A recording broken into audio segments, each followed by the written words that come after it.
자, 대학 중에 대학, 무슨 대학이요? 대학 중에 대학, 무슨 대학?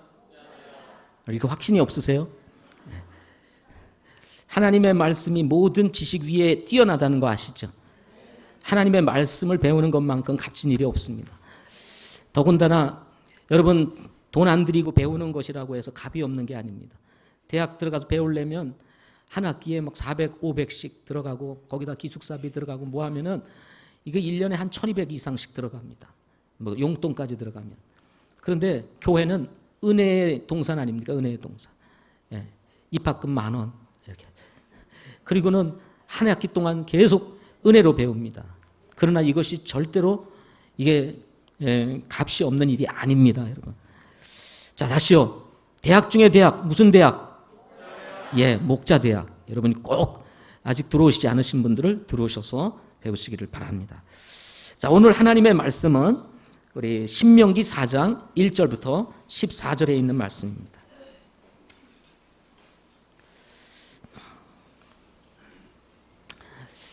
신명기 4장 1절부터 14절에 있는 말씀입니다. 찾으셨으면 제가 먼저 읽도록 하겠습니다. 그러므로 오 이스라엘아, 이제 내가 너희에게 가르치는 법규와 판단의 법들을 듣고 행하라. 그리하면 너희가 살 것이요 주 너희 조상들의 하나님께서 너희에게 주시는 땅에 들어가 그것을 소유하리라.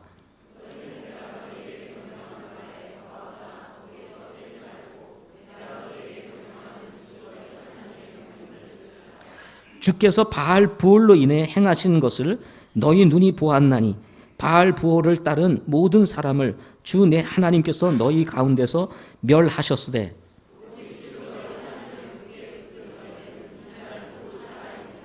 보라, 내가 주 내 하나님께서 내게 명령하신 대로 법규와 판단의 법도를 너희에게 가르쳤나니 이것은 너희가 들어가 소유할 땅에서 너희가 그대로 행하게 하려 함이라.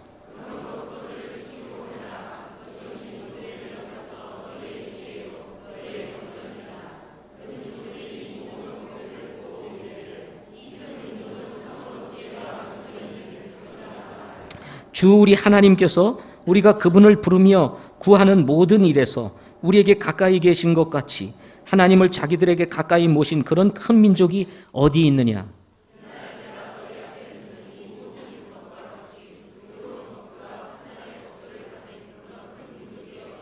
오직 너는 스스로 조심하며 힘써 내 혼을 지키라. 내 눈이 본 일을 내가 잊어버릴까 염려하노라. 내 평생 동안 그 일들이 내 마음에서 떠날까 염려하노라. 오직 그 일들을 내 아들들과 내 손자들에게 가르치라.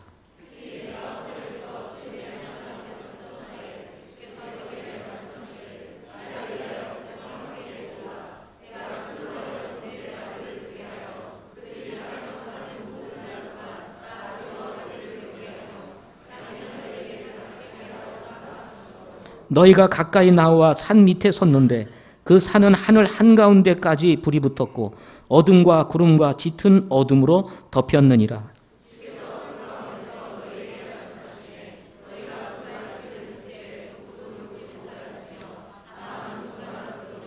그분께서 자신의 언약을 너희에게 밝히 보여주시고 그것을 수행하라고 너희에게 명령하셨으니 곧 10가지 명령이라. 그분께서 두 돌판에 그것들을 쓰셨느니라.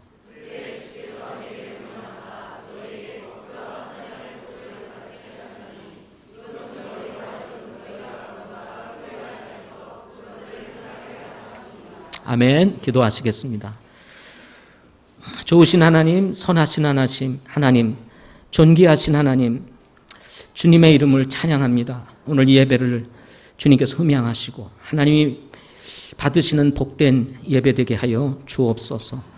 말씀을 통해서 우리 성도들 모두가 하나 되게 하시고 주님의 말씀을 청종하여 듣고 행하는 귀한 우리 주의 백성들 되게 해 주시옵소서. 주신 말씀을 주님께서 성령을 통해서 말씀하여 주시기를 원하옵고 예수님의 이름으로 기도하옵나이다. 아멘. 오늘 말씀은 하나님 주도적인 인생이라는 제목으로 말씀 같이 함께 나누도록 이렇게 하겠습니다. 토마스 풀러는 성경에 기록된 예수님의 족보에 대해서 연구를 하다가 다음과 같은 기도를 하나님께 드렸다고 합니다. 제가 기도 내용을 잠시 읽어드리겠습니다. 주님, 저는 구세주의 족보가 내 세대에 일어난 현저한 내 변화로 수놓여 있음을 발견하였나이다. 르호보암이 아비야를 낳았나이다. 불량한 아비가 불량한 아들을 낳았나이다. 아비야는 아사를 낳았나이다. 불량한 아비에게 선한 아들 위에다. 아사는 여호사밧을 낳았습니다. 선한 아비에게 선한 아들이 낳나이다. 여호사밧은 요람을 낳나이다. 선한 아비가 불량한 아들을 낳았나이다. 오 주님, 알았나이다. 제 아비의 경건이 제게 물려지지 못하는 것을 저에게 슬픈 소식이었습니다. 그러나 또 제가 알게 되었나이다. 무도한 불경건도 유전되는 것은 아니라는 것을, 이것은 제 아들에게 좋은 소식입니다. 라고. 토마스 플러의 기도는 이런 내용인 것입니다. 선한 아버지 밑에서 선한 아들도 나오고 그리고 악한 아들도 나온다는 것입니다. 악한 아버지 밑에서 악한 아들이 나오기도 하지만 선한 아들도 나온다는 것입니다. 따라서 그리스도인들이 지나치게 자신이나 상대방의 가문이나 혈통에 집착할 필요가 없다는 이런 교훈을 토마스 플러가 남겼습니다. 그러나 토마스 플러도 한 가지 중요한 사실을 놓치고 있었습니다. 그것은 우리가 아무리 하나님 앞에 경건하게 살고 그리고 좋은 교육을 받고 믿음의 배우자를 만나서 결혼을 한다고 할지라도 선하고 경건한 자녀들을 낳을 수는 없다는 것입니다. 여러분도 성경에서 잘 아시겠지만 아주 경건한 부모 밑에서 자란 자녀들이 불경건하게 살았던 이야기들을 접할 수 있었을 것입니다. 그 중에 대표적인 사람이 누구였습니까? 엘리 제사장이었습니다. 엘리 제사장은 당시에 이스라엘의 대표적인 제사장이었습니다. 하나님의 사람이었습니다. 당시에 하나님은 엘리 제사장을 통해서 일하셨습니다.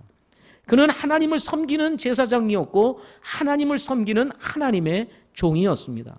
그럼에도 불구하고 그에게는 두 아들이 있었습니다. 하나의 이름은 홈니고 또 하나의 이름은 비느하스였습니다.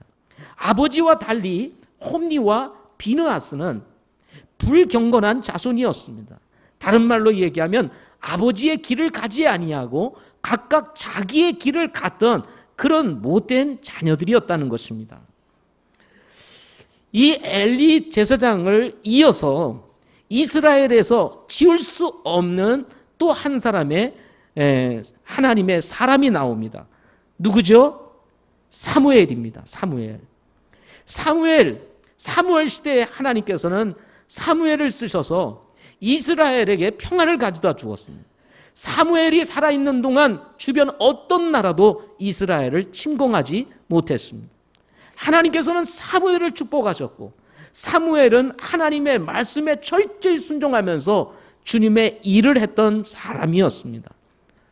그런데 엘리 제사장에 대한 자녀 이야기는 많이 해도 사무엘의 자녀 이야기는 별로 하지를 않습니다. 이 사무엘에게도 두 아들이 있었습니다. 한 아들의 이름은 요엘이고 또 하나의 이름은 아비야였습니다. 그렇게 경건하게 하나님을 섬겼던 이 사무엘에게 있어서 이 두 아들 마땅히 경건하게 자랐어야 되고 마땅히 경건하게 하나님을 섬겼어야 함에도 불구하고 그것이 뜻대로 되지를 아니했습니다. 사무엘상 8장 1절부터 3절에 있는 말씀을 보게 되면 이렇게 성경에 기록하고 있습니다. 아버지의 길을 가지 않고 옆으로 돌이켜 이익을 추구하며 뇌물을 취하고 재판을 굳게 하였다 하고 말씀을 했습니다. 이로 인해서 이스라엘의 모든 장로들이 사무엘을 찾아가서 당신은 늙었고 당신의 아들들은 당신의 길을 걷지 아니하니 우리에게 왕을 달라고 불평함으로 신정 통치에서 왕정 통치로 바뀌게 되는 이스라엘 역사가 시작이 되는 것입니다. 경건한 부모 밑에서 경건한 자녀가 나와야 하는데 경건한 부모 밑에서 좋지 않은 아들이 나오게 된다는 것입니다. 이렇게 부모가 경건하다고 자녀도 경건하지 않다는 것입니다. 시편 51편 5절 말씀에 보면 보소서 내가 불법 가운데 형성되었으며 내 어머니가 제 가운데에서 나를 수태하였나이다 라고 말씀을 했습니다. 사람은 태어나면서 죄 중에 태어난다는 것입니다. 죄 가운데 태어나게 된다는 것입니다. 부모가 경건하다고 경건한 자녀로 태어나는 것이 아니라 부모가 경건하다 할지라도 죄 중에서 태어나게 된다는 것입니다. 이것이 성경이 가르치는 바인 것입니다. 에베소서 2장 3절 말씀에 보게 되면 지나간 때에는 우리도 다 그들 가운데서 우리 육신의 욕심 안에서 생활하며 육신과 생각의 욕망을 이루어 다른 사람들과 같이 본래 진노의 자녀들이었다라고 이야기를 합니다. 지나간 때에는 우리도 다 하나님 앞에 진노의 자녀였다는 것입니다. 그야말로 육신을 쫓아 육신의 욕망을 따라 살던 그런 진노의 자녀가 어떤 사람들이었습니까? 우리들이었다는 것입니다. 따라서 자녀 교육이 중요한 이유가 여기에 있는 것입니다. 부모가 경건하다고, 부모가 선하다고 선한 자녀가 태어나는 것이 아니기 때문에 그렇습니다. 자녀 교육의 중요성을 얘기한다면 크게 세 가지로 얘기할 수가 있습니다. 하나는 나면서부터 죄를 가지고 태어나기 때문에 가르치지 아니하면 바르게 자랄 수가 없다는 것입니다. 뿐만 아니라 사람은 자연 상태로 그대로 두면 이게 선하게 살아가고 착하게 살아가고 믿음의 길로 가면 좋겠는데 그렇지 않다는 것입니다. 가만 두면 본성을 쫓아 죄를 범하며 죄를 따라가게 된다는 것입니다. 이것이 사람이라는 것입니다. 그래서 교육을 통해서 예수님이 하나님이시며 구원자이심을 가르쳐 믿게 하고 그분의 길로 가도록 가르치는 것이 바로 부모의 책임이라는 것입니다. 오늘 말씀은 하나님께서 이스라엘 백성들에게 가나안 땅에 들어가서 행할 것을 가르친 말씀입니다. 신명기 말씀은 이스라엘 백성들에게 주신 하나님의 교육 백서 또는 신앙 백서라고 말할 수가 있습니다. 모세가 가나안 땅에 들어가지 못하게 되고 이집트에서 나올 때 나이가 20세가 넘은 모든 사람들이 광야에서 뼈를 묻은 후에 그런 상황 속에서 하나님께서 모세를 통해서 이스라엘 백성들 여호수아에게 전하는 말씀이 오늘 말씀이라고 할 수가 있습니다. 들어가고 싶어도 들어갈 수 없는 신세가 된 모세, 광야에서 뼈를 묻어야 하는 이스라엘 백성들, 하나님의 말씀에 순종하지 않은 대가가 얼마나 큰지 요르단 앞 느보산에서 절절히 깨달았던 이 모세가 이제 하나님께 받은 말씀을 여호수아에게 전하는 과정 속에서 오늘 이 말씀을 우리에게 하시고 계시는 것입니다. 여호수아에게 리더십을 이양하며 생을 맞춰야 하는 모세에게 주셨던 하나님의 말씀, 이 말씀을 통해서 우리가 배울 수 있는 것이 과연 무엇일까요? 첫째는 하나님이 주도하시는 삶이 되어야 한다 하는 것입니다. 우리들의 삶, 누가 주도해야 된다고요? 하나님이 주도하시는 삶이 되어야 한다는 것입니다. 오늘 본문을 이렇게 시작하고 있습니다. 그러므로 오 이스라엘아 이제 내가 너희에게 라고 말씀하고 있습니다. 그러므로 오 이스라엘아 이제 내가 너희에게, 물론 여기서 이제 모세가 지금 이스라엘 백성들에게 하시는 말씀입니다. 그러나 이 모세가 전하는 이 말씀은 하나님의 말씀입니다. 모세는 지금 하나님의 지시를 따라서 여호수아에게, 그리고 이 여호수아를 통해서 이스라엘 백성들에게 이 말씀을 주고 있는 것입니다. 여러분도 잘 아시겠지만 모세의 일생은 하나님의 인도하신 가운데 있었습니다. 그의 태어나면서부터 시작해서 느보산에 설 때까지 하나님은 철저히 모세의 생애에 개입하셨습니다. 그리고 나서 이제 이스라엘 백성들을 출애굽시켜야 할 때 저 미디안 광야에 있었던 모세를 부르시고 이스라엘의 지도자가 되어 바로로부터 이스라엘 백성들을 구출해내는 이 장면으로부터 시작해서 40년이 지난 바로 오늘 이 느보산에 이르기까지 지난 40년간 모세를 철저하게 인도하신 분이 누구셨습니까? 바로 하나님이셨습니다. 이 과정에서 모세는 하나님과 동행하는 법을 배웠을 것입니다. 이집트에서 나올 때에도 그는 하나님의 도우심과 인도하심을 철저히 경험하면서 이집트를 탈출하였습니다. 이 바로의 손에서 벗어나 이제 이집트를 나왔을 때 이 이스라엘 백성과 모세가 만난 것은 바로 홍해바다였습니다. 그야말로 앞뒤에서 막혀있는 이 상황 속에서 그야말로 절망과 좌절 가운데 있을 때 하나님께서는 모세를 통해서 홍해바다를 가르시는 위대한 역사를 이루시게 하십니다. 모세와 함께 하시는 하나님이 어떤 하나님이시고 또 하나님과 동행할 때에 하나님께서 이스라엘 백성들 모세를 어떻게 인도하시는지를 모세는 철저히 배우게 되었던 것입니다. 홍해를 건넌 후에 그들은 마라를 만났습니다. 마라의 쓴물을 만난 이후에 그야말로 물을 먹을 수 없어 불평하고 원망할 때 하나님께서는 마라의 쓴물을 달게 하심으로 이스라엘 백성들을 인도해 갔습니다. 광야에서 만난 아말렉 족속을 비롯해서 많은 적들을 만났을 때에도 철저히 하나님께서 이스라엘 백성과 모세를 도우심으로 이스라엘 백성들을 인도해 가셨던 것을 우리는 잘 알고 있습니다. 하나님의 도우심은 상상할 수 없는 능력으로 항상 모세와 함께 나타났습니다. 이런 경험들을 통해서 모세는 철저히 하나님과 동행하는 법을 배웠을 것입니다. 하나님의 도우심과 인도하심이 없이는 한 발자국도 나갈 수가 없었습니다. 불기둥과 그리고 구름기둥, 그 불기둥과 구름기둥이 움직이지 않는 한 이스라엘 백성들은 그 자리에 있었습니다. 따라서 하나님의 인도하심이 없이는 이스라엘 백성들이 한 발자국도 나갈 수 없었던 것입니다. 이렇게 하나님은 철저히 주도적으로 모세를 인도하셨던 것입니다.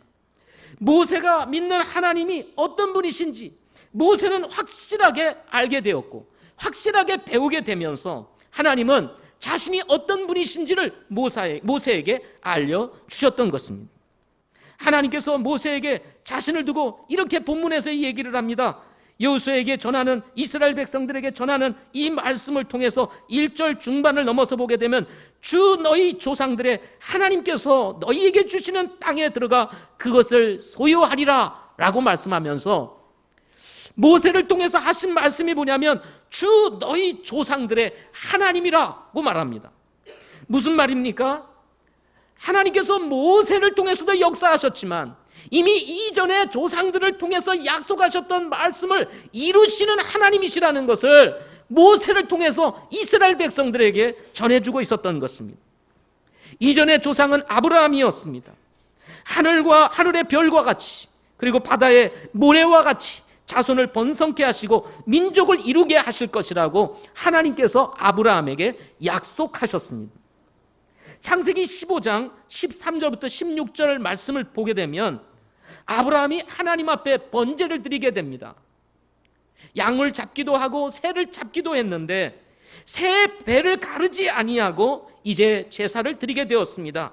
이때 새 한 마리가 날아서 이제 이 제사를 드리는 이 번제 헌물로 내려올 때 그걸 쫓아내는 장면이 기록이 되는데 이때 하나님께서 아브라함에게 말씀하시기를 아모리 족속의 불법이 충만할 때까지 나그네가 되어서 400년 동안 이제 이방 나라를 섬기게 될 것이라고 말씀을 하십니다. 예언의 말씀을 하셨던 것입니다. 앞으로 일어날 일을 지금 미리 하나님께서 아브라함에게 말씀하셨습니다. 세월이 지난 후 하나님께서 아브라함에게 하셨던 말씀대로 요셉 시대에 야곱과 그의 식솔들이 이집트로 이주를 하게 된 후 430년 동안 이집트에 머물며 살다가 이제 큰 민족을 이루게 되고 이집트를 탈출하는 대역사를 이루게 되는 이야기를 우리는 출애굽기를 통해서 배우게 되는 것입니다. 바로 그 대탈출의 중심에 누가 서 있었습니까? 모세가 서 있었습니다. 하나님께서 모세에게 말씀하신 것입니다. 나는 내 조상들의 하나님이고 그 조상들의 하나님께서 말씀하신 것을 반드시 이룰 것이다 라고 말씀하고 있는 것입니다. 이 모든 일들은 하나님께서 주도하셨다는 것입니다. 모세가 영적인 지도자로 이스라엘 백성을 인도하는 과정에서 배워야 할 것이 무엇이었습니까? 그것은 바로 모든 역사를 주관하시는 분은 하나님이시라는 것입니다. 모세를 인도하신 분도 하나님이셨습니다. 이스라엘 백성들을 인도하셨던 분도 하나님이셨습니다. 모세가 인도한 것이 아닙니다. 이스라엘 백성이 지혜롭고 똑똑해서가 아니었습니다. 하나님께서 이스라엘 백성을 주도적으로 인도하셨던 것입니다. 이 시대를 살아가는 성도들에게 하나님께서 오늘 말씀을 통해서 우리에게 주시고자 하시는 메시지가 무엇일까요? 우리의 삶을 주도하시는 분도 하나님이시라는 것입니다. 가끔 우리는 이런 말을 합니다. 내 인생이야. 내 인생 내가 마음대로 할 거야 라고 말을 합니다. 여러분, 과연 여러분의 인생 여러분 것일까요? 성경을 보게 되면 자신의 인생 자신의 것이라고 생각을 하여 자기 마음대로 길을 갔다가 망한 사람들이 많이 나옵니다. 하나님 앞을 떠나갔던 가인, 결국 그는 불경건한 자손이 되고 이후에 세월이 지난 후에 노아 홍수를 통해서 세상이 멸망당하는 것을 여러분 우리는 잘 알고 있지 않습니까? 여러분, 우리의 인생 우리 마음대로 할 수 있는 것이 아닙니다. 하나님께서 우리의 삶에 개입해 주셨습니다. 그래서 어느 날 우리는 주님의 놀라우신 은혜 가운데 예수 그리스도를 개인의 구주로 주님으로 영접하고 구원을 받았습니다. 그리고는 하나님의 자녀가 되었습니다. 여러분, 우리가 구원받은 것, 우리가 잘나서 구원받았을까요? 우리가 똑똑해서 구원받았을까요? 우리가 힘과 능력이 있어서 구원받았을까요? 아닙니다. 구원은 철저히 하나님의 은혜로 얻어지는 것입니다.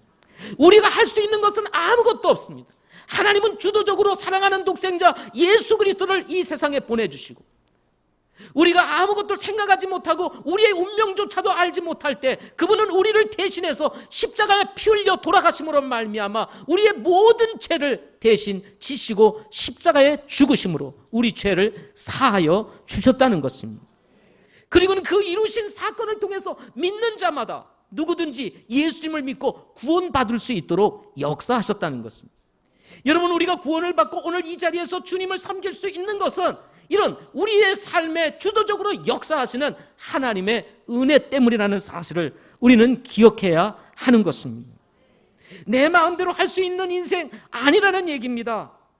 고린도후서 5장 17절 말씀에 여러분도 잘 아시는 말씀이지만 여러분 다시 한번 기억해 보시기 바랍니다. 그런즉 누구든지 그리스도 안에 있으면 그는 새로운 창조물이라 옛 것들은 지나갔으니 보라 모든 것이 새롭게 되었도다 라고 말씀을 했습니다. 그런즉 누구든지 그리스도 안에 있으면 그는 새로운 창조물이라 옛 것들은 지나갔으니 그랬습니다. 우리는 예수 믿기 전 우리가 주도적으로 살았습니다. 내 인생 내 마음대로 살았습니다. 내 인생 내 마음대로 살 거야, 내 길 내가 갈 거야 하면서 내가 주인이 되어서 살았습니다. 그러나 결과는 어떻게 됐습니까? 이렇게 사는 것이 어리석은 것이구나 하는 것을 깨닫고 인간은 죽을 수밖에 없는 죄인이라는 사실을 아는 순간 내 삶 가운데 역사하시고 우리의 인생을 주도적으로 역사하시는 하나님이 어떤 분이신지를 알고 난 이후에 우리는 우리 자신을 내려놓고 예수 그리스도를 영접하게 됐던 것입니다. 그러므로 여러분, 이제는 우리의 삶을 누가 주도하십니까? 하나님이 주도하시게 된 것입니다. 그분을 우리의 구주로 주님으로 영접하는 순간 내 인생 내가 주도하는 것이 아니라 하나님 내 인생을 주도해 주세요, 인도해 주세요 하고 맡기며 그분을 우리의 주님으로 영접하게 된 것입니다. 잃었던 기쁨, 잃었던 여러분 염려, 이 모든 것들, 평안, 이 모든 것들을 우리가 회복되면서 여러분 우리가 미래의 소망을 가지고 나아가고 있지 않습니까? 그렇지 않았으면 저나 여러분이나 근심 가운데 참 사는 것이 힘들고 사는 것에 대한 의미도 찾지 못한 채 그냥 살다가 그냥 어느 날 세상 떠나고 말았을 것입니다. 그래서 예수 안에 들어옴으로 여러분 우리가 얼마나 소망 가지고 살아갑니까? 예배 드리는 거 얼마나 이거 축복입니까? 이 모든 것들이 주님의 은혜라는 것입니다.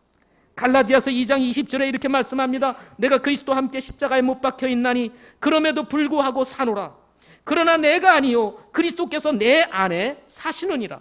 나는 지금 내가 육체 안에서 사는 삶을 나를 사랑하사 나를 위해 자신을 주신 하나님의 아들의 믿음으로 사노라 하고 바울은 선언하고 있습니다.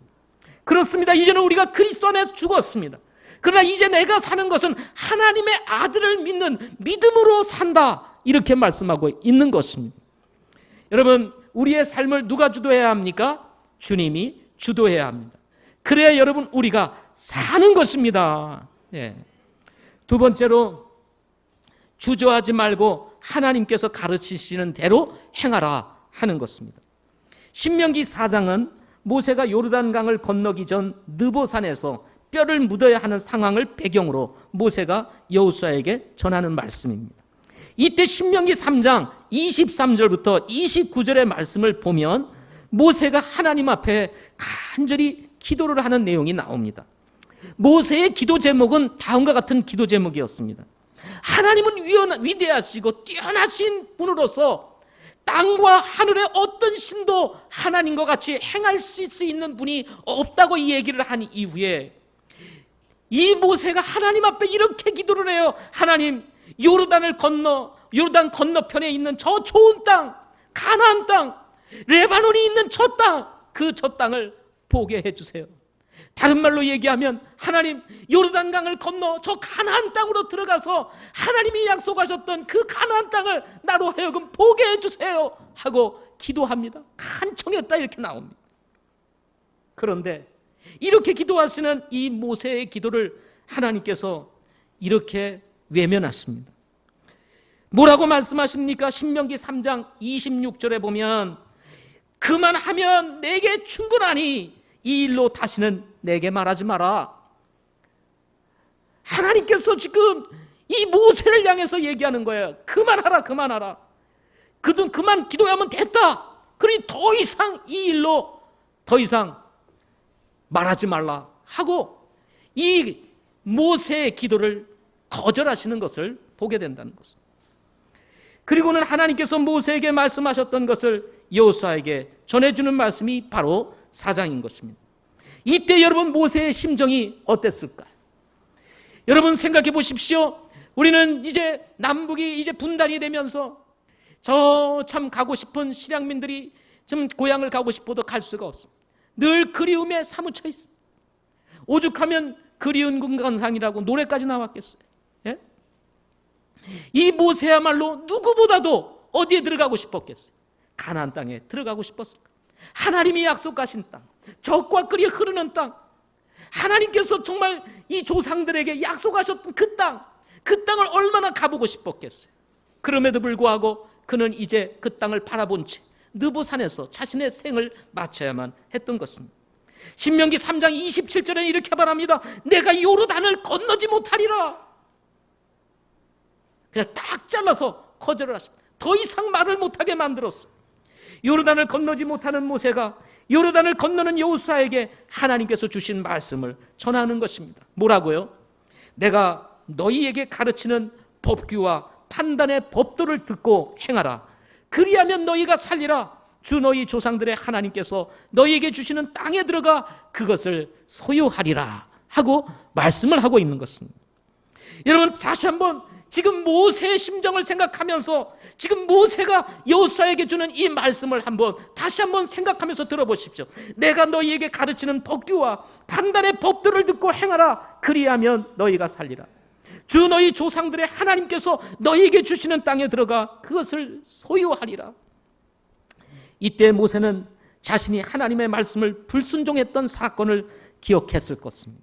모세가 결정적으로 가나안 땅에 들어가지 못하게 되었던 사건이 있었기 때문이었습니다. 민수기 20장 1절 이하에 보면 이스라엘 백성들이 가데스 바네아에 이르렀을 때 그곳에 물이 없어 모든 장로들이 모세와 아론을 찾아와 대적하는 이야기가 나옵니다. 이때 이스라엘 백성들은 모세와 아론을 향해 막말을 퍼붓기 시작합니다. 그리고는 말하기를 이렇게 말합니다. 이집트에서 나와 이 악한 곳으로 데려왔느냐? 이곳에는 씨도 없고 무화과도 없고 포도도 없고 석류도 없고 또한 마실 물도 없다 하면서 불평을 했어요. 하나님께서 지금 이스라엘 백성들을 주도적으로 인도하시면서 지금 광야로 인도하시고 계심에도 불구하고 이스라엘 백성들은 하나님의 그 역사하심을 뒤로한 채 우리를 이 악한 곳으로 데려왔느냐라고 악평을 하고 있는 것을 보게 됩니다. 불순종하는 이스라엘 백성들을 단련시키기 위해서 먹을 것과 입을 것 모든 것들을 다 제공하시면서 불기둥과 구름기둥으로 인도하시는 그 하나님의 엄청난 역사를 경험하면서도 이스라엘 백성들이 지금 모세를 찾아와가지고 말하기를 이 악한 곳으로 우리를 데리고 왔느냐. 하나님은 이스라엘 백성들을 향해서 선을 행하고 계시는데 이스라엘 백성들은 악을 행하고 있다고 지금 말하고 있는 것입니다.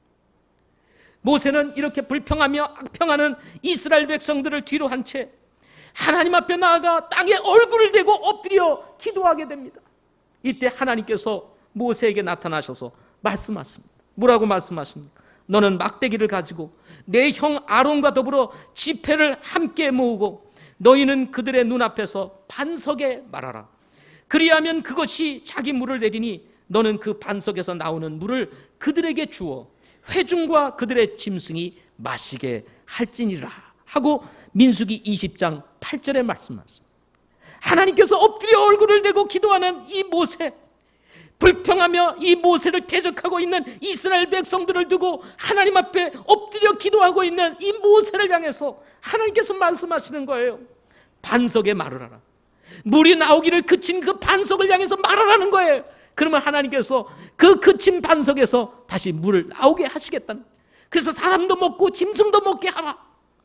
그런데 모세는 하나님께서 하신 말씀과 달리 자신의 감정과 생각을 실어 반석에 말하라고 하신 이 말씀을 뒤로하고 출애굽기 16장 7절 호렙산에서 반석을 치며 물을 내었던 경험을 되살려 이제는 반석을 2번씩이나 치며 물을 내라 하니까 반석에서 물이 나온 이야기가 오늘 본문의 민수기 20장에 기록되고 있습니다.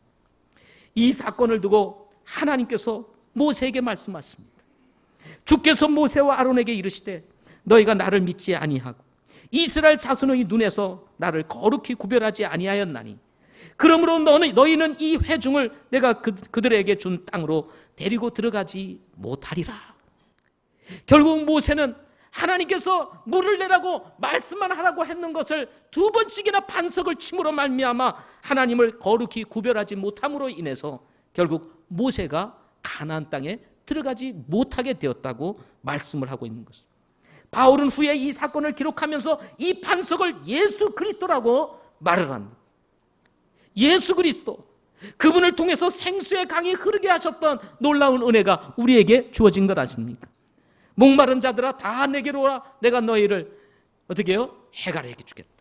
목마름을 해갈시켜 주겠다는 거예요. 그분은 우리의 반석인 것입니다. 그분의 반석이 십자가에서 한번 침으로 말미암아 우리의 모든 죄를 사하시고 그가 상함으로 우리가 나음을 입게 되는 하나님의 은혜가 우리에게 주어지게 된 것입니다.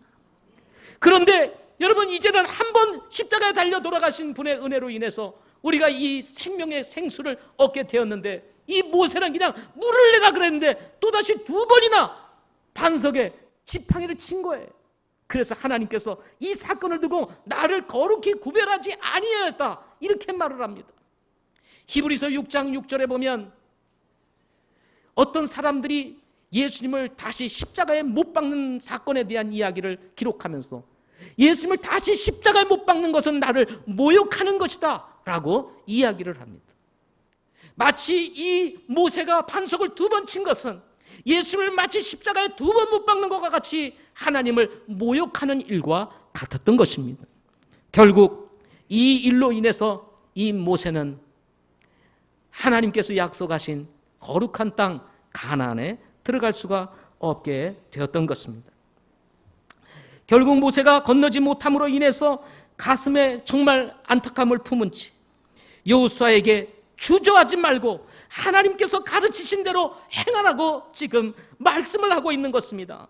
이때 모세는 여호수아에게 이어서 다음과 같은 말을 남깁니다. 신명기 4장 2절 말씀을 한번 보십시오. 모세가 여호수아에게 남기는 말.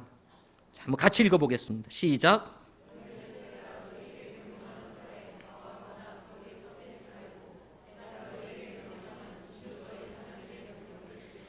여호수아야, 너는 내가 너에게 명령하는 말에 더하거나 빼지 말고 내가 너희에게 명령하는 주 너희 하나님의 명령들을 지키라. 하나님이 말씀하셨던 것을 더함으로 인해서 자신이 지금 어떠한 처지에 있는 것을 누구보다 잘 알고 있었던 이 모세가 이제 자신이 하나님께서 주셨던 말씀을 이 여호수아에게 전하면서, 여호수아야, 너는 나와 같이 절대로 하나님께서 하신 말씀에 더하거나 빼지 말고 그대로 행해라. 그것이 너가 사는 길이야. 그것이 너가 그 땅에 들어가서 그 땅을 소유하는 길이야 하고 하나님께서 모세를 통해서 여호수아에게 말씀을 주시는 것입니다. 우리 아이가 운전면허를 취득하기 위해서 지금을 시험을 보고 있는 과정에 있습니다. 이제 마지막 도로 주행을 남겨놓고 있습니다. 이제 코스나 이런 게 다 합격이 되어서 연습면허가 나왔어요. 연습면허를 가지면 이제 차를 타고 도로에 나가서 이제 연습을 할 수가 있는 거예요. 꼭 연습차를 타고 가는 게 아니라 그냥 일반 차를 가지고도 연습을 할 수가 있어요. 면허가 나온 거예요.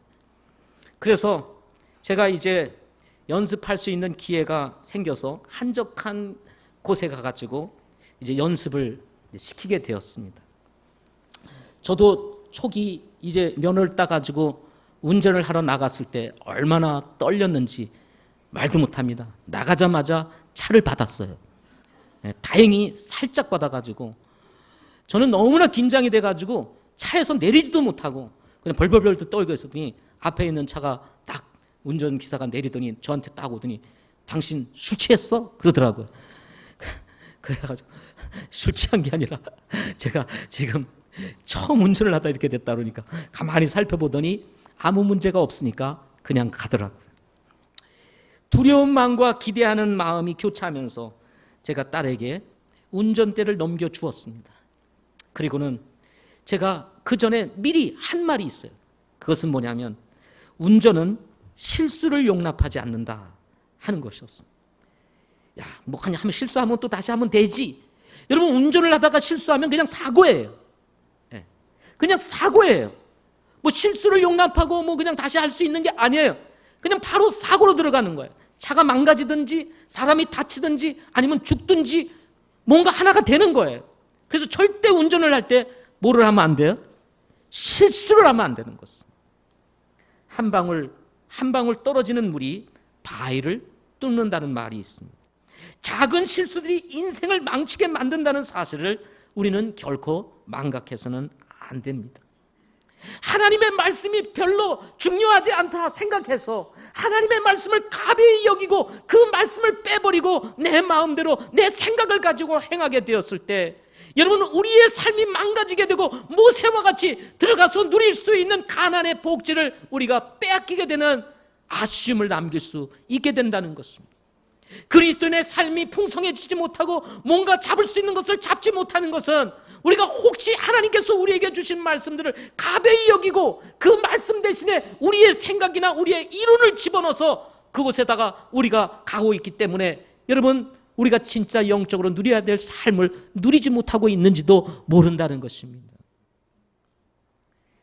사업을 하시는 분들도 경험을 하시겠지만 한 번 실수로 사업이 어려지면 다시 일어나기 어렵다는 것입니다. 사기꾼과 같은 업자들을 만나 열심히 일해주고 돈 받지 못하면 1년 일한 게 다 수포로 돌아간다는 거 여러분 잘 아시지 않습니까? 하나님의 말씀은 빼지도 말고 더하지도 말라는 것입니다. 모세는 작은 실수와 같이 생각할 수 있는 사건이었지만 하나님의 말씀을 그대로 순종하지 아니하고 자신의 생각이나 감정을 개입시켜 반석을 침으로 말미암아 결국 가나안 땅에 들어가지 못하고 생을 마치게 되는 아쉬움을 남겼다 이 말이죠. 얼마나 보고 싶었겠어요. 얼마나 그리운 가나안 땅이었습니까?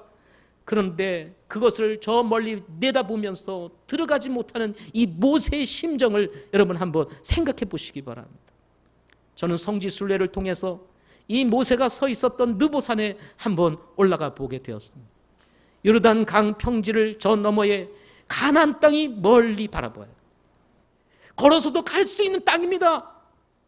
그냥 어떻게 보면 엎어지면 코 닿는 것 같이 보일 정도로 가나안 땅이 그 누보산에서 보면 저 멀리 보이는 거예요.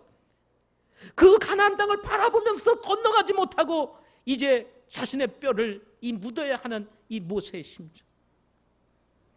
아쉬운 인생, 정말 얼마나 아쉬운 인생이었겠습니까? 따라서 여러분, 후회함이 없는 그리스도인이 되려면 주저함이 없이 하나님께서 가르치시는 대로 행하실 수 있기를 바랍니다. 노아가 하나님께서 말씀하신 대로 그대로 방주를 지었다는 말씀 여러분 기억하시죠? 그때 하나님께서 노아를 축복하셨던 것입니다. 빼지도 말고 더하지도 말고 말입니다. 이때 하나님께서 우리에게 말씀하십니다. 그리하면 너희가 살 것이요 주 너희 조상들의 하나님께서 너희에게 주시는 땅에 들어가 그것을 소유하리라. 하나님께서 교회라고 하는 영적인 가나안 땅을 우리에게 주셨습니다. 주님의 재림과 하나님의 왕국을 소망하며 사는 성도들에게 주신 말씀이 있습니다. 그것이 무엇입니까? 계시록 1장 3절 말씀에 보면 이 대언의 말씀들을 읽는 자와 듣고 그 안에 기록된 그것들을 지키는 자들은 복이 있나니 이는 때가 가깝기 때문이라. 주님의 그 재림을 소망하며 사는 성도들에게, 이 시대를 사는 우리와 같은 성도들에게 지금 요한을 통해서 하나님이 우리에게 주시는 말씀입니다. 하나님의 말씀을 읽는 자와 듣고 그 안에 기록된 그것들을 지키는 자들은 복이 있다 하는 것입니다. 내가 이 책의 대언의 말씀들을 듣는 모든 사람에게 증언하노니 만일 어떤 사람이 이것들에다 더하면 하나님께서 이 책에 기록된 재앙들을 그에게 더하실 것이요 만일 어떤 사람이 이 대언의 책의 말씀들에서 빼면 하나님께서 생명의 책과 거룩한 도시와 이 책에 기록된 것들로부터 그의 부분을 빼시리라 라 말씀하시면서, 여러분, 하나님의 말씀은 빼지도 더하지도 말고 하나님께서 주시는 말씀 그대로 우리가 지켜 행할 것에 대해서 말씀을 하고 있는 것입니다. 여러분, 우리의 생각, 물론 우리의 의지 중요하게 여겨질 수 있습니다. 그러나 더 중요한 것은 하나님의 말씀입니다. 우리의 생각, 우리의 의지가 아니라 하나님의 뜻이 무엇이고 하나님의 말씀이 무엇인지를 알고 행하기 시작할 때 여러분, 가나안 땅에 들어가 누릴 수 있는 놀라운 은혜를 우린 영적으로 누리게 될 것입니다. 그러므로 여러분, 하나님의 말씀 위에 우리의 삶을 건축하실 수 있기를 바랍니다. 그래서 목자 대학이 필요한 거예요. 하나님의 말씀을 배우는 일들이 필요한 것입니다. 마지막으로 하나님의 말씀을 자녀들에게도 가르치라 하는 것입니다. 9절 말씀을 보겠습니다. 9절 말씀 같이 읽겠습니다. 시작. 오직 너는 스스로 조심하며 힘써 내 혼을 지키라. 내 눈이 본 일을 내가 잊어버릴까 염려하노라. 내 평생 동안 그 일들이 내 마음에서 떠날까 염려하노라. 오직 그 일들을 내 아들들과 내 손자들에게 가르치라. 저도 이제는 나이가 들어가고 있습니다. 물론 저보다 연세가 높으신 우리 모친님들, 여기 부친님들이 계십니다. 그런데 이제 나이가 이제 자꾸 들어가면서 이제 60을 바라보다 보니까 저의 관심이 어느 쪽으로 쏠리냐면 자녀들에게 쏠려갑니다. 제가 젊었을 때보다도 오히려 나이가 드니까 훨씬 더 자녀에 대한 관심이 높아지는 것 같습니다. 내 아이들이 정말 믿음 안에 잘 자라야 되는데, 경건한 다음 세대로 커야 되는데 하는 것이 저의 마음입니다. 늘 자녀에 대한 염려와 걱정이 제 마음에 자리를 잡고 있습니다. 그래서 어머니의 기도가 간절한 이유가 이런 마음 때문이 아닐까 생각을 해봅니다. 새벽 기도를 하다가 보면 우리 모치님들이 나오셔서 기도를 하십니다. 그 모치님들이 소리를 조그맣게 내면서 기도할 때 그 흘러나오는 소리를 듣다 보면 특별히 믿음이 없는 자녀들 또는 믿지 않는 자녀들을 위해서 기도하는 그 모치님들의 기도는 그야말로 정말 애절할 정도로 하나님 앞에 은혜를 구하며 그리고 기도하시는 모습을 보게 되는 것입니다. 다른 것은 몰라도 예수 믿고 구원은 받아야 되는데 구원받지 못한 자녀들을 바라보는 우리 어머니의 심정이 얼마나 아프겠느냐는 것입니다. 또 예수는 믿고 구원은 받았는데 또 믿음 생활을 잘 하고 있지만 그럼에도 불구하고 앞날을 예측할 수 없으니 또 하나님 앞에 은혜를 구하며 정말 하나님께서 그 길을 인도해 주시도록 간절히 구하시는 이 모치님들의 기도를 들으면서 이것이 어머님의 기도이구나, 어머니의 마음이구나 하는 생각을 가지게 됩니다. 저의 간절한 기도 제목은 저의 자녀들이 믿음의 다음 세대를 이루어가는 것입니다. 세상 사는 것이 쉽지가 않습니다. 믿음으로 살아가는 것이 결코 쉽지 않습니다. 자칫 삐끗하면 옆으로 나갈 수 있는 것이 바로 오늘날 우리가 살아가고 있는 세상입니다. 토마스 폴러가 깨달았던 것처럼 부모가 경건하다고 경건한 자녀가 되는 것이 아니라는 사실을 우리 모두가 알고 있기에 우리의 간절한 기도 제목이 뭡니까? 하나님, 우리의 자녀들 믿음 안에서 바른 길 가게 해주세요 하는 것 아니겠습니까? 항상 두려움이 있습니다. 어떤 두려움? 혹시나 우리 아이들이 믿음의 길을 떠나서 세상으로 가는 것은 아닐까 하는 것에 대한 두려움이 있는 거예요. 또 한 가지는 신앙생활을 하고 있는 내 자신도 완전하지 않다는 것입니다. 내 안에서 일어나는 내적인 전쟁, 골리앗과 같이 다가오는 세상, 이 모든 것들이 두려운 존재들입니다. 우리가 믿음을 지켜야 된다는 사실을 알지만 세상에 나가서 부딪히는 환경은 결코 무시할 수 없는 두려운 존재로 우리에게 다가온다는 것입니다. 하루하루 사는 것이 그리스도인으로서는 마치 살얼음을 걸어가는 것 같은 그러한 현실인지도 모르겠습니다. 그런 세상에 나가서 우리가 믿음으로 버티면서 믿음을 지키며 산다는 것 결코 쉽지 아니하기 때문에 때로는 이러한 일들로 인해서 우리 아이들의 신앙이 무너지지는 않을까? 혹시 세상과 타협하며 편한 길을 가기 위해서 믿음을 저버리지는 않을까? 하나님의 말씀을 빼고 자신의 생각을 집어넣고 세상과 타협하며 살아가는 것은 아닐까 하는 염려가 늘 일어나게 되는 것입니다. 넘어짐과 일어섬의 반복적인 경험을 통해서 우리가 가지게 되는 소망은 우리와 같은 길을 가야 하는 우리의 소중한 자녀들이 우리보다 더 믿음의 자리에 서 있기를 소망하는 마음이라는 것입니다. 어떻게 하면 안전하지 않은 세상에서 암탉이 병아리를 품듯 교회라고 하는 울타리 안에 머물며 믿음 생활과 동시에 세상에 나가서 당당하게 살 수 있는 그리스도인이 되게 할까? 이것이 우리 부모들의, 영적인 부모들의 모든 마음일 것입니다. 성경은 이렇게 말합니다. 오직 너는 스스로 조심하며 힘써 내 혼을 지키라. 내 눈이 본 일을 내가 잊어버릴까 염려하노라. 내 평생 동안 그 일들이 내 마음에서 떠날까 염려하노라. 오직 그 일들을 내 아들과 내 손자들에게 가르치라. 우리 믿음의 세대들을 향해서도 말하면 예수 믿고 구원받고 믿음의 길을 갔던 성도들이 이제 세상에 살면서 어느 날 갑자기 주님이 우리에게 하셨던 일들을 잊어버리고 그리고 우리의 길을 갈까? 이 지금 모세는 여호수아에게 이스라엘 백성들에게 말씀을 주면서 염려하는 말을 여기 하는 거예요. 그래서 내 자신을 지켜라. 내 혼을 지켜라. 이 말은 내 자신을 지키라는 거예요. 내 마음을 지키라는 것입니다. 그렇지 아니하면 잊어버릴까 염려가 된다 이 말이죠.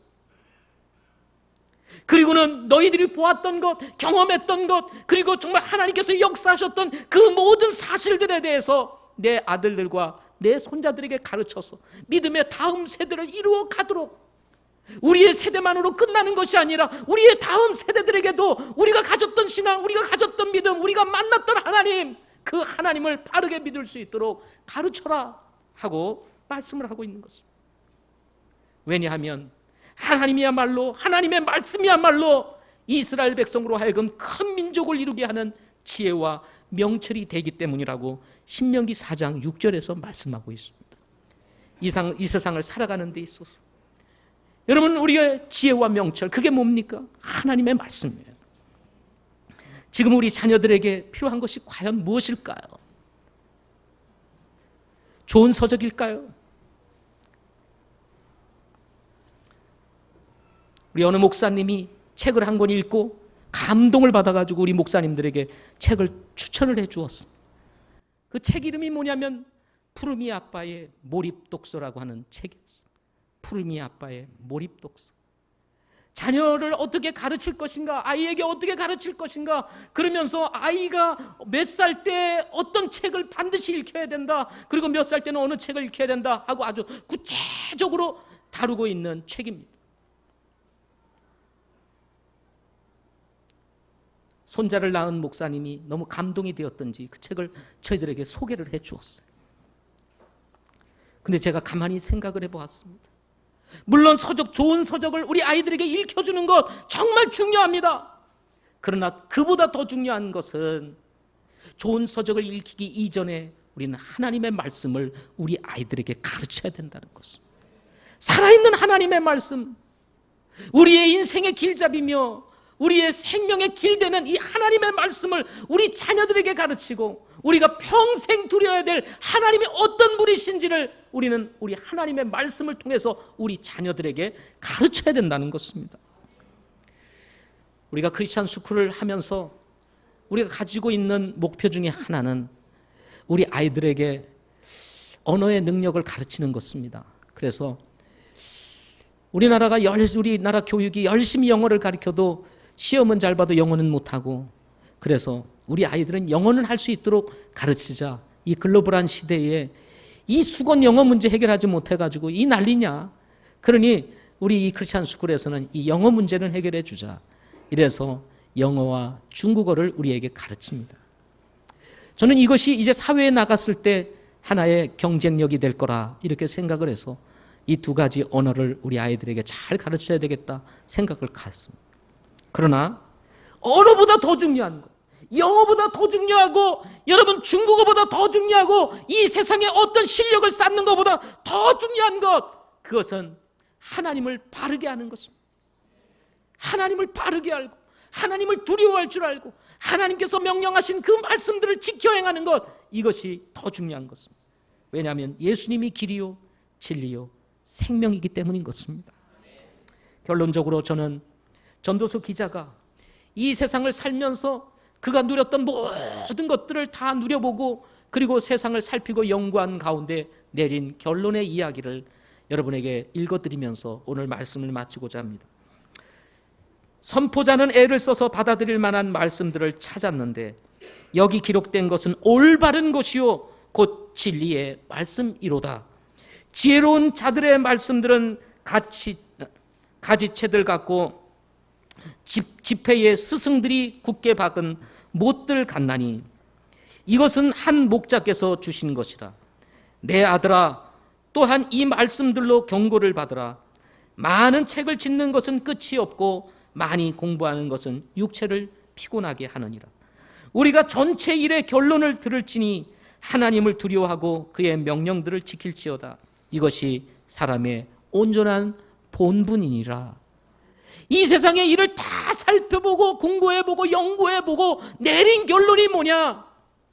여러분, 하나님을 두려워하고 하나님의 말씀을 지켜 행하는 것이 우리의 본분이라는 것입니다. 자녀들을 두고 부모들이 가지는 생각은 자기 주도 학습으로 이어지게 됩니다. 아이들이 스스로 공부할 수 있도록 돕는 것 매우 중요합니다. 그러나 더 중요한 것은 부모가 아이들을 가르치라는 것입니다. 아이들이 스스로 공부하게 하는 것 좋습니다. 그러나 성경은 부모들에게, 스승들에게 말씀하기를 뭐라고 그랬습니까? 가르치라고 말합니다. 가르치라는 것입니다. 그들이 기억하도록 가르치라는 것입니다. 그들이 좋아하는 것만이 아닙니다. 그들이 싫어할지라도 하나님의 말씀을 가르치라는 것입니다. 아이들이 하나님의 말씀을 말하면 다 좋아요. 좋을지라도 가르치라는 거예요. 가르칠 정도가 아닙니다. 어떻게 하라고 그랬어요? 마음판에 새기라는 거예요. 새기는 것도 부족해가지고 이마에 미간에 갖다 붙이고 다녀라. 그것도 부족해서 문지방마다 다 글을 써가지고 오고 나오면서 그것을 보게 하라고 얘기를 합니다. 싫어도 좋아도 상관없이 하나님의 말씀을 가르치라는 거예요. 그래야만 우리 자녀들이 삽니다. 하나님을 떠나는 인생, 여러분 이 세상에서 많은 것을 배우고 그리고 많은 것을 소유한들 여러분 그것은 한 세상에 불과한 것입니다. 우리에게 다음 세대가 있다면, 여러분 정말 하나님의 왕국이 있다면 우리 아이들을 바르게 가르쳐야 합니다. 기도하겠습니다.